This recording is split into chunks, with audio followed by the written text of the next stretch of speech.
Estructura psíquica del animal hombre o pasu. En el momento en que los espíritus esfera iban a ser encadenados al pasu, hace millones de años, este había llegado a un determinado punto en la evolución filogenética. Este punto es el que vamos a representar, dejando de lado la historia de dicha evolución. En ese momento de su historia la estructura psíquica del pasu se componía de dos esferas bien desarrolladas afectiva y racional y de una tercera preconciencia en lento proceso de formación. En el esquema de la figura 11 se han representado las esferas afectiva 4 y racional 3 excéntricamente con respecto a la esfera más débil, preconciencia 2, pero más importante desde el punto de vista potencial. En efecto, la esfera 2 es, si se quiere, la clave del drama, pues el fracaso evolutivo del pasu radicaba en el casi nulo desarrollo de esta esfera tras millones de años de actividad del Manu. La entelequia del pasu, la perfección de igualarse al arquetipo Manu, se apoyaba fundamentalmente en la evolución de la esfera de conciencia entonces de preconciencia, pues ella era necesaria para completar el descubrimiento posterior de la obra y, desde la obra, del autor, es decir, de los entes, del ente y de Dios el Uno. Por tal motivo hemos entrado en la figura 11 a la esfera 2, aunque será a las esferas 3 y 4, más desarrolladas, a las que habrá que prestar mayor atención.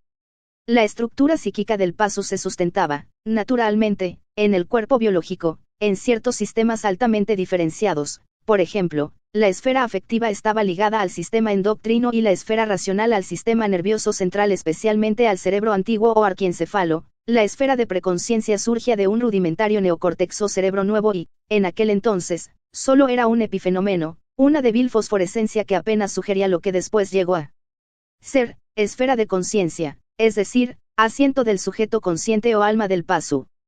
Las esferas 2, 3 y 4 constituyen la estructura psíquica propiamente dicha. El nexo entre ella y el mundo se realiza a través de la esfera sensorial que, por tal motivo, aparece en la figura 11 rodeando o incluyendo en su interior a la estructura psíquica. Mas la esfera sensorial se compone también de los sentidos internos de las vísceras o interoceptores, de los movimientos del cuerpo o propioceptores, del dolor o nociceptores, etc., aparte de los esteroceptores o receptores de estímulos exteriores, oído, vista, tacto, etc.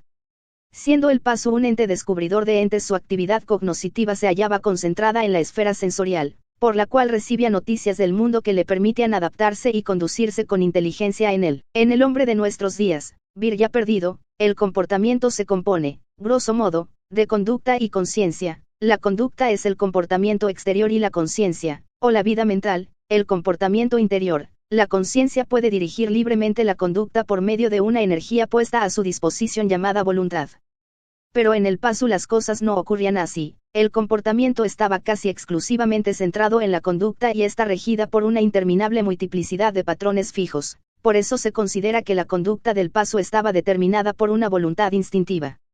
Sin embargo, el comportamiento no era absolutamente mecánico, puesto que los patrones de conducta tenían, en su mayoría, un origen racional, aunque, luego de producidos y experimentados, eran reproducidos como caracteres adquiridos. En el esquema de la figura 11 podemos apreciar el área de generación de la voluntad instintiva en el recinto instintos, el cual se forma por la intersección de las esferas afectiva y racional. La voluntad instintiva estaba dirigida a cumplir distintas necesidades, conservación, apetito, reproducción, etc., y también a la asociación gregaria. En este instinto gregario más que en otra actividad era donde se apreciaba mejor la naturaleza humana del pasu. Toda sociedad se basa en la comunicación entre sus miembros. El objetivo superior de la sociedad pasu era la comunicación comunitaria del descubrimiento de los entes o, con otros términos, transformar el descubrimiento individual en conocimiento colectivo.